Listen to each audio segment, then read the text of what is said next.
Welcome into America's Voice News and our special Life, Love, and Family programming. It's going to be packed full of life, hope, and encouragement for your heart and for those you love.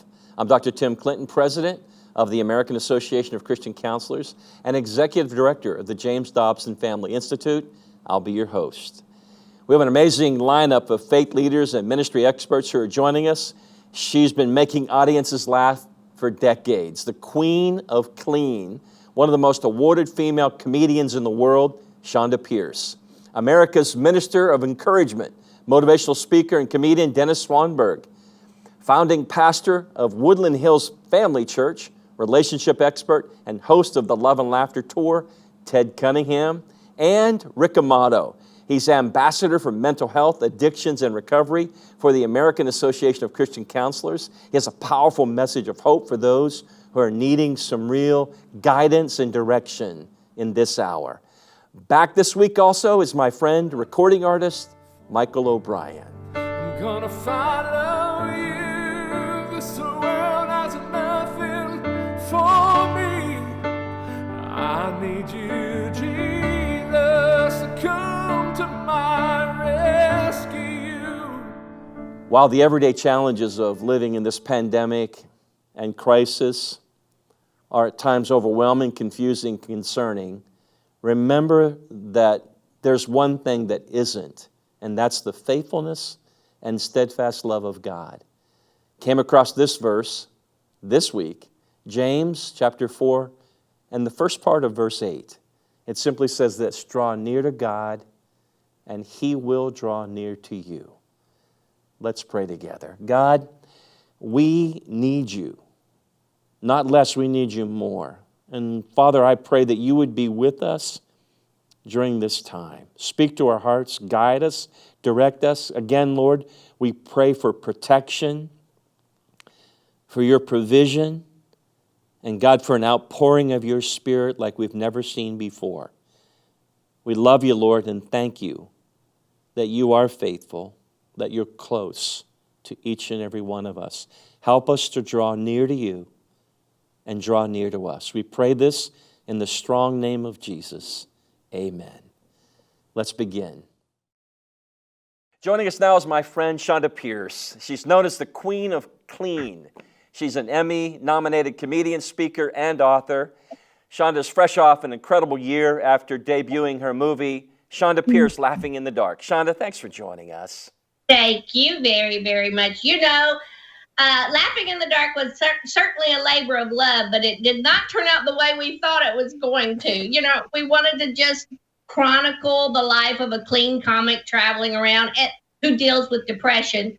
And up in the middle of it all, my husband passed away, and we kind of had to go back and reshoot some things and talk about some other issues that we really kind of didn't plan on. And that is life. You just stop, regroup, and then go again. You're one of those people, I don't think I've met someone with as much energy as you have, Shonda. I can't imagine you being locked down there in Nashville. What in the world? The only thing worse to be in quarantine is to be quarantined with me. Maybe the Lord knew David will not survive being locked up with her 24/7. So we should take him on to glory. I will say this, and I don't know if this is a great point of healing or whatever, but about a week or two into it, and I thought, I really miss my man. I miss having someone in my life. And, wouldn't it be great to be all cozy and quarantined with somebody? And about a week in, I realized, no, he would still be getting on my nerves right now. Let's be truthful. One thing about a worldwide pandemic is the reality that you're not alone. That everybody's going through this. Everybody's facing this. Yeah. Everyone is, Shonda. I can't imagine the new content and what your tour is going to be like when you break out of the box. Shonda, you love to make people laugh, and we're going to talk a little bit more about that in a moment. But you also like to make people, you're not afraid to speak your mind. Shonda Pierce will speak her mind, boy. If you follow up on social media, believe me, you're going to get an earful or two. But Shonda, you also like to make people talk. You have this new Facebook thing. It's called Time to Talk, I think. Shonda, what's the goal? What are you trying to get done? Stay busy. It's for the talk show is really for my own sanity. If you want to join in, that's great. If you don't, I'm got to be sane. It turned out to be a labor of love. When the quarantine first happened, there were several of us comics that lived close together. And so we all got together in my living room and we propped the laptop on the mantle of the fireplace. And it was so technically terrible. And yet we had so much fun. But you realize, wow, we're in a new world and a new place. Then a couple of weeks go by and you get on Facebook Live and you see the numbers come up and people are really want to hear, how you're doing or what you're doing to get through it. And so it just became more and more of a labor of love and a testimony, that we're like, I probably should do it more in the mornings because I'm a little more sane.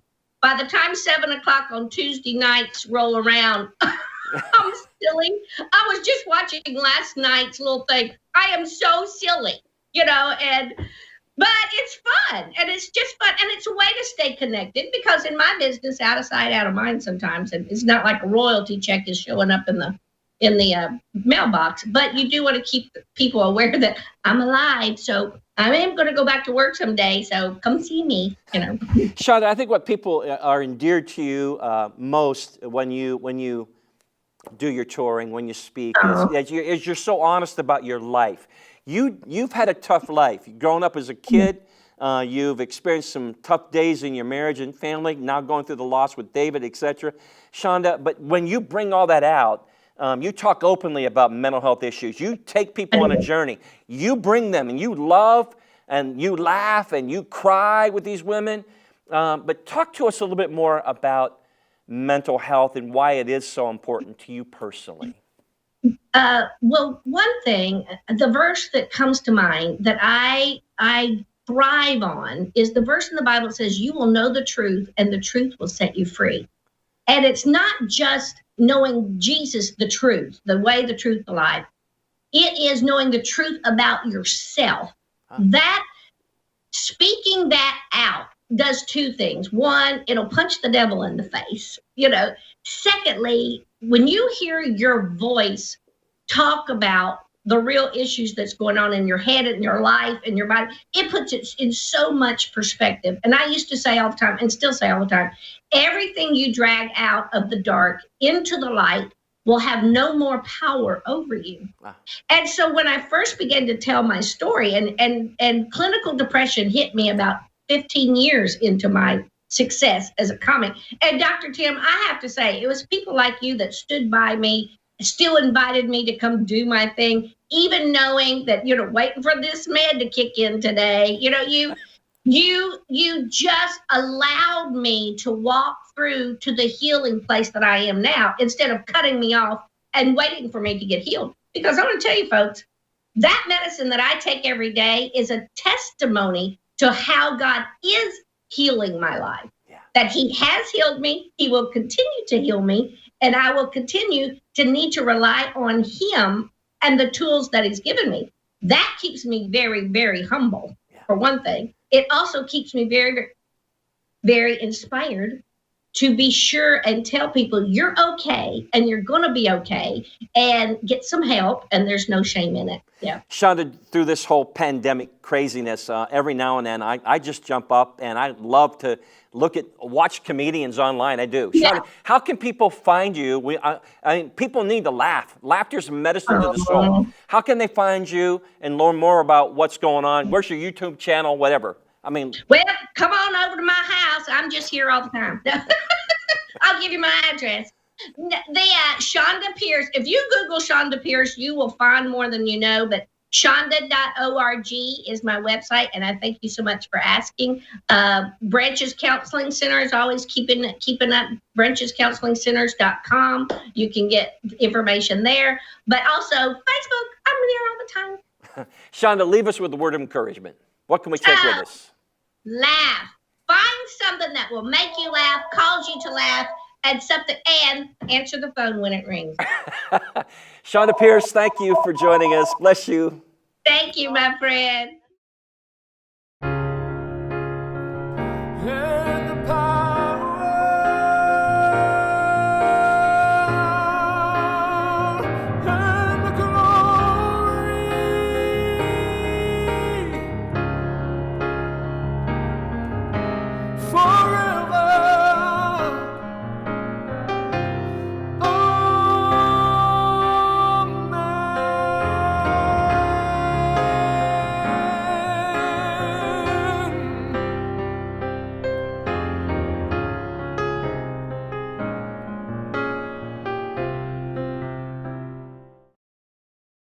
Joining us now is motivational speaker, pastor, and America's Minister of Encouragement, Dennis Swanberg.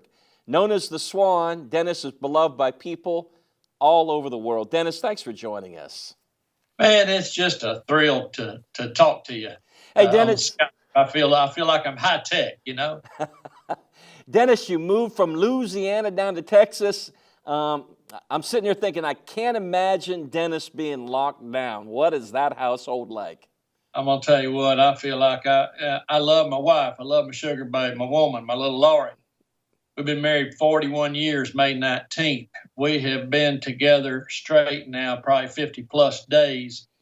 And I love her. But you see, I'm normally on the road a lot. So if I'm home for 3 days, she'll say, "Don't you need to speak somewhere?" And I go, "Sure hope so." I bet you're getting all kinds of new content. Oh, baby, we're getting some material. Cabin fever, baby. Have you heard any word from Billy Graham or maybe Bill Clinton while you were down there and locked up? Hey, when I'm by myself and getting this cabin fever, I have heard voices that, not of. Some people want to call me Legion, for there are many within me. I think that's a little hard on me. But there's times on my back porch I'm going, man, what's going on? And then I may hear Billy Graham up from heaven saying, "Swanee, he'll never leave you nor forsake you." And I'm going, okay, I know that, but can I go with him somewhere? And Bill Clinton, hey, I'll just say this to you, Tim. Hillary and I have always practiced 6 foot apart and do not shake hands. You're going to get us in trouble, Dennis. That's awesome. I better do a Republican now. Ronnie Reagan. Well, Nancy and I, yes, in heaven we wave, and but we're not sheltered in up here in heaven. Yes, no, right. Hey, Dennis, I know that God has used you in so many ways.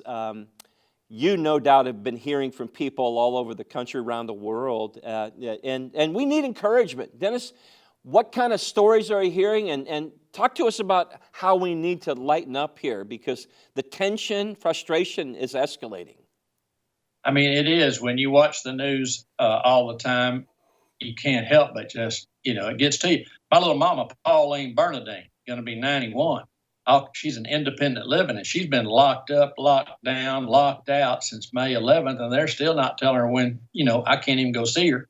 But when I talked to her, little Pauline Bernadine, she says, "Well, I crochet, and I do my coloring books, and I listen to David Jeremiah, and I watch the news." And I said, "Well, man, how are you handling it, Mom?" She said, attitude.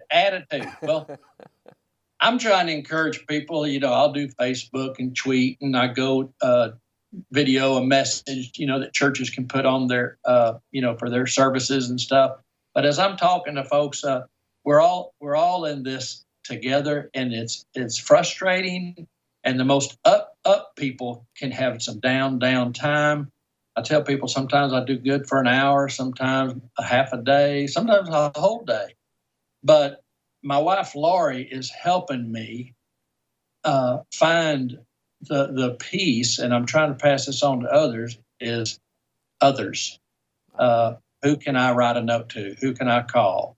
Who can we fix a meal for? I mean, my wife's cooked more in the last 50 days than ever. And yet it's not for me. Take this pie down to Tommy. Honey, that's a strawberry pie. I take it to Tommy. I want them to have, they're older than us. Take it down the street to them. Okay. She's constantly thinking what she can do, for others. And, if it's a mask or if it's this for our grandkids, thinking about them, how can we help them? And I said, honey, you're right. Tim, I love that verse in Hebrews 13:5, I'll never leave you nor forsake you. Yeah. And I like to do it in Billy Graham's voice. I'll tell you what, and when we translate it, we say, I'll never leave you nor forsake you. Only 2 negatives. Actually, there's 5 negatives in there. I'll never leave you nor forsake you. And I love that verse. And I tell Lori, well, that's what gets me through. And then she told me even this morning, she said, honey, okay, that's good. I've heard you say that all the time. That is true. Time in the Word, this and that. But look at the verses before that in Hebrews 13. I went, oh, well, baby, and I looked there, and what does it tell me? It tells me, reading out old Floyd Leon's Bible, my dad's Bible, he says, let love of the brethren continue. Yeah. During tough old times, we got to love the brethren. Yeah. And it's not just about me and someone calling and encouraging me. Who can I call? Who needs a lift up, a pick me up? Do not neglect to show hospitality to strangers, for by some have entertained angels without knowing it. You know what? When I was pastor for 22 years, we had some dudes at every church. Oh. And I went, Lord, is this an angel? And you're just testing this. I've met a few of those, Dennis. You're going, Lord, is this legit, or is this an angel and you're testing me?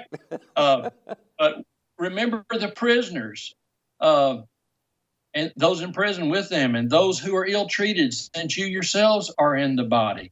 So it's again and others. And then she said, don't forget to keep reading. So I said, okay, let marriage be held in honor. I've got to honor my wife and my family and my kids. And so I try to pass this on to others. I pass it on to my boys. I said, we got to love our family. And if worse comes worse, Tim, I told Lori, my sugar babe, I said, if we need to, we'll sell the house, we'll rent, we'll do whatever. As long as I have my family, if we all lived in one house together, that would be, I'm good. And then it says, be free from the love of money. My first thought is, 27 cancellations. Oh, of your events, speaking over the country. 27. But you know how it is, Tim, out there. Right now everybody's on hold. Okay, that's fine. I'll do what I can, when I can, how I can, and meanwhile prepare. Yeah. Study. So I've got a new book. We're just about a few more chapters to go. It's for men, called Breakfast, Bible, and Bull. And it's for men. Nice. To encourage men, help them have a good little devotional and stuff. So, okay, I work on that. We got to keep ourselves busy, but... We do, Dennis. Hey, listen, we're out of time. How can people learn more about you? Hey, just want to laugh. They want to find some resources that you're providing. I tell you, go to my YouTube channel, Dennis Swanberg on YouTube. Go to my website, DennisSwanberg.com. You need a laugh? Go to my YouTube. I got some funny stuff on there. I got one particular is when I got locked out of the hotel in Marriott down in Atlanta after doing an event with Johnny Hunt's church. And it was late at night, and I just had a cheeseburger, and I was going to put the food out there in the hallway on a tray, and the door slid off my lower 40 acres. There I was in my undies, a fundy with undies. And you got to watch it to see the rest of it. It's hilarious. I finally had to go down and just face-to-face deal with the people, and then the security woman, it's hilarious. But go there, and hey, when the green light is out there, I'm ready to come. I'm even negotiable. Awesome, Dennis. Hey, thank you, Dennis, for joining us. Hey, love you, Tim. America's Minister of Encouragement. Bless you, my friend. Thank you, buddy. Bye-bye. 10,000 reasons for my heart to find. Sing as a Lord, oh my soul. Oh, my soul, worship His holy name. Sing like never before. Oh, my soul, I worship Your holy name. Joining us now is Ted Cunningham. He's the founding pastor of Woodland Hills Family Church in Branson, Missouri. He's also the author of Fun Loving You, Trophy Child, and Young and in Love. His most recent release is A Love That Laughs. He's a comedian on the Date Night Comedy Tour and a frequent conference speaker at churches and events across the country. Hey, Ted, thanks for joining us. Tim, it's always a pleasure, my friend. Hey, Ted, now I'm going to ask you, where are you at? I'm in the Home Depot parking lot. In Branson, Missouri. We've done more honey-do list. I'm so ready for quarantine to be over. I want to go back to life out in the world. Yeah. Hey, Ted, I saw where you guys are starting to engage a little bit out there in Branson, aren't you? Yeah, I mean, they hitting restaurants and stuff now? Yep, restaurants are open. Our church did a soft opening Sunday, and then we're opening with 4 services this Sunday. And we've had people registering. It looks like 50, maybe 60% of our folks will return, and everybody else is going to ease into it, which we totally understand. And so we're excited to just see what it looks like as we practice social distancing services. I looked on Amazon for a book on how to do social distancing church services, and there aren't any. There are no books. Ted, I can't imagine you locked up in your house. I mean, how's Amy and the kids, everybody surviving this thing, man? 2 months in, we've made some good progress in the marriage front, because Amy walks me and the dog every night before sunset to stay healthy. But the honey-do list part of quarantine has not been bad, because we've committed to one thing, not 20 things a day. Let's stay productive, doing what we do for the church and the community. But around the house, we can pick a project a day and tackle it. And we both seem to be getting along pretty good with that. We've definitely grown closer during this time, no doubt. I think families have all over the country. It's done something to us. But let me say this too. You're a relationship expert. You also have seen what I've seen. There's a real uptick on mental health issues. But when it comes to couples, there's an uptick in terms of tension, anger, fighting. We're even seeing an uptick in domestic violence, Ted. What do you think is driving a lot of that stuff? And what do you say? What are you seeing, first of all, and what do you say to it? Well, I think we all are dealing with uncertainty, and it's the uncertainty and how we react to it that determines the quality of our relationships. And nothing has changed about what makes for marital satisfaction. And marital satisfaction is based on factors and skills couples can do something about in any season or stage of life. So we all are in a season right now of waiting, of uncertainty, of quarantine, shutdown, easing back into the economy, business, restaurants, stores. But you still get to choose levels of marital satisfaction, because it's based on factors and skills that it can change or be adapted or pursued or just simply chosen in any season or stage of life. And so that's the key for us, is that we continue to make the choice to pursue high levels of marital satisfaction, not wait for it to come. We're not a couple that's sitting around saying, when we get out of this, we will. No, we are in this. So what are we going to do now? Yeah. Ted, most people, when they go to marriage events, they like sucking on a dill pickle or something like that. Nobody wants to be in the room. You guys, Amen. Yeah, they are, seriously. But Ted, you've brought a dynamic to marriage events. You focus on a love that laughs. You bring laughter into the midst of this whole thing. Most couples haven't laughed in a long time. Talk to us about the role of laughter, why it's important, and what can we do now in the midst of this craziness we're in? Yeah, preacher Henry Ward Beecher said, a person without a sense of humor is like a wagon without springs, jolted by every pebble on the road. And good humor makes all things tolerable.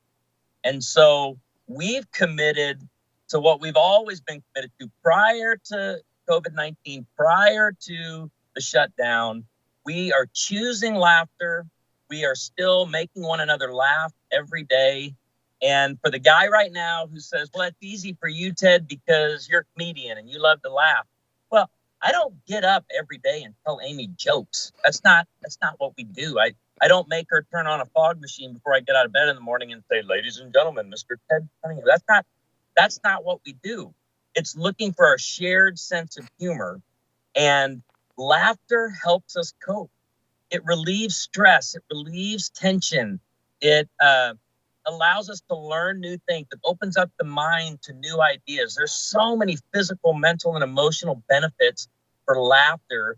And that's what I love about AACC, in that, you know, you're putting out a lot of content for mental wellness, but you understand the delivery in which a lot of that content is delivered. It's delivered in a way that just relieves people of stress and tension, and allows them to engage. Hey, the scripture says laughter is like a medicine. It really is. Yeah.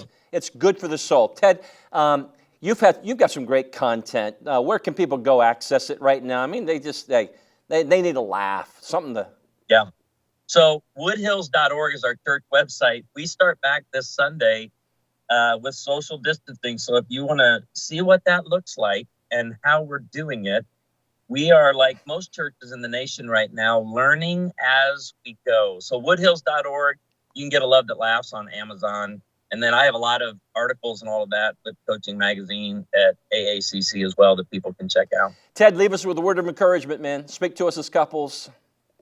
Yeah, you just said it. Laughter is a good medicine, but remember, laughter also helps other medicines go down. So find ways to laugh and engage as a couple. And I love this too. According to a recent Vanderbilt study, laughter burns calories. So if you don't want to exercise today, just laugh a little. Be careful getting out in that parking lot there at Home Depot. Good seeing you, my friend. Bless you. Ted Cunningham, thanks for joining us. I'm gonna follow you. This world has nothing for me. I need you, Jesus, to come to my rescue. Where else can I go? So there's no other name which I am saved in. Capture me with grace. Joining us now is Ambassador to the Church for Mental Health, Addiction, and Recovery for the American Association of Christian Counselors, Rick Amato. He's the founder of Rick Amato Ministries, leading him to travel millions of miles to more than 60 countries to spread the gospel of Jesus Christ. Rick, thanks for joining us. My privilege, Timothy. Thank you for having me. It looks great down there, Rick, in South Florida. How you holding up? It's tough, but somebody's got to do it. It's paradise, man. Today's the perfect day. Perfect. Rick, you've preached all over the world, especially in Russia. God's used you. There was a time, however, when your life turned upside down. I want people to hear your story. Can you share a little piece of it? Give us a window into your life, Rick. It's really not a unique story, Tim. It happens to a lot of people. And that is, I got to the top of the ladder in my career only to find out there is no top. You know, it's sunny here in Florida today, but I got to thinking, I got the sunlight of the Spirit in my soul. And it seems sometimes, I don't know if I'm the only person to experience this and can elocute it like this, but it seems like sometimes when the gold comes in, the gospel goes out. Sometimes prosperity is the greatest enemy of the cause of Christ. When I'm in despair, when I'm hurting, when I'm troubled, when I'm in a situation where I have to look up, I'm in good shape. I can easily find that peace in the resolute determination to seek God. But success and favor and power and wealth and international religious celebrity, who can deal with that? So what happened in my life was, you know, as a very young man, I was converted to evangelical Christianity, to Christ, but the evangelical Christian model. I was born and raised Catholic. And I immediately stopped drinking, smoking marijuana, taking drugs. And then through my life, throughout my entire life, I always struggled with prescription drugs until finally I had a terrible central nervous system dependency that ended up becoming an addiction to benzodiazepines, one of the worst drugs a human can ever detox from, and opiates, fentanyl. I was fentanyl before fentanyl was cool. And in 2013, I ended up in a rehab, Father Martin's Ashley in Maryland. What a great place, founded by the great Catholic priest, Father Martin. And it was there that I really re-embraced what I had come to see as a young person. And then the most devastating thing I think a person could have happen to him, I still have a broken heart from it. My oldest daughter, Beth Ann, never smoked, never drank, the virgin when she got married. I have 18 children, grandchildren, stepchildren. She was the best. The only one. I only disciplined her once. She was tragically killed right in front of me. And I kind of went to the ocean. I bought a condo here in Florida on the coast. I got to give it to the ocean. She was my best friend. And I just didn't leave. For a couple of years, I stayed there. I really came to the end of myself.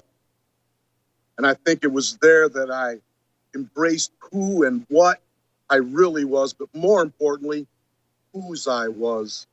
And secure in the Father, I was finally able to admit for the first time my whole life, my struggle, even though on the outside I was an internationally renowned Christian event. I had a show on VH1. I launched the war on addiction in the 90s at the Southern Baptist Convention.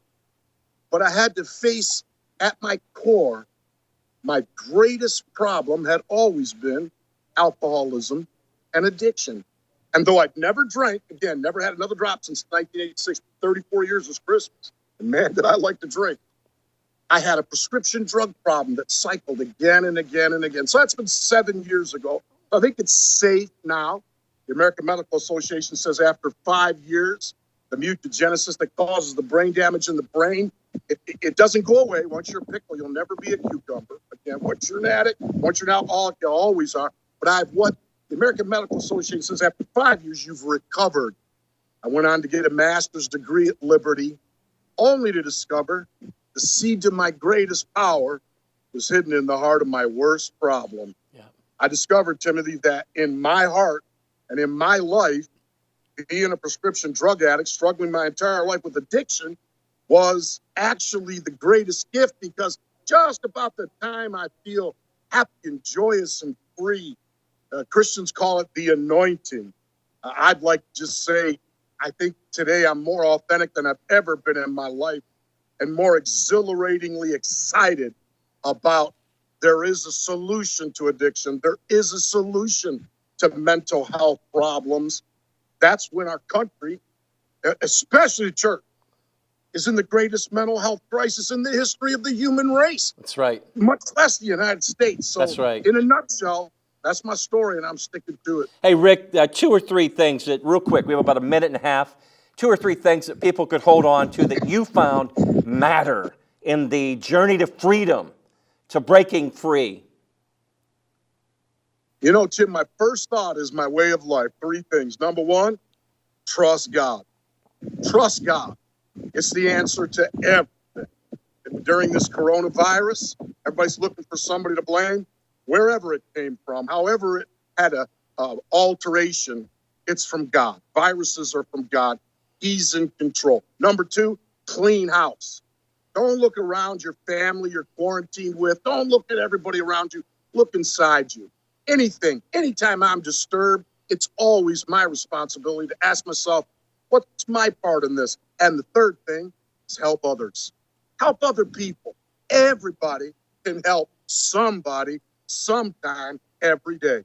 And there's somebody right around me, right around you, this very day. They need help. And I can help them. I don't mean enable them. If they're a drug addict or an alcoholic, the worst is enable them. But there's other ways to help people. And so the 3 things I would say is trust God, clean house, help others. Rick, there's no doubt in my mind your greatest days are ahead of you, my friend. I know you got to put that battle behind you and that grief of the loss of your daughter and so much more. But Rick, God's at work. He really is. Hey, we all need prayer. Rick, would you mind? And we're fighting the clock here, but would you close us in a word of prayer and pray for us all? I could do that, Tim. Our Father in heaven, hallowed be your name. We call upon it now, O Yahweh Rapha, God of Israel who heals us. Send wisdom to know your will and the power to do it. For every single person under the sound of Timothy's voice, and this broadcast and throughout the rest of this day, that's what we all need. We thank you. You hear this prayer? In the name of Messiah, HaMashiach, Yeshua, Christ Jesus. Amen. Rick Amato, thank you for joining us. Thank you, Timothy. I want to thank each and every one of you for watching today's broadcast. I'll tell you, James 4, verse 8, first part of the verse. It's where we started. It's how I want to end. Draw near to God, and He will draw near to you. There's no doubt in my mind that God has called you. He's speaking into your life right now. If we can be of help to you in any way, please visit us at aacc.net. If you would, or if you feel called to become a mental health coach, a certified mental health coach, I want you to go right now up to Light University, lightuniversity.com/mental health coach, and see how you can enroll your church and how maybe God might use you in a unique new ministry in your local church. Thanks for watching.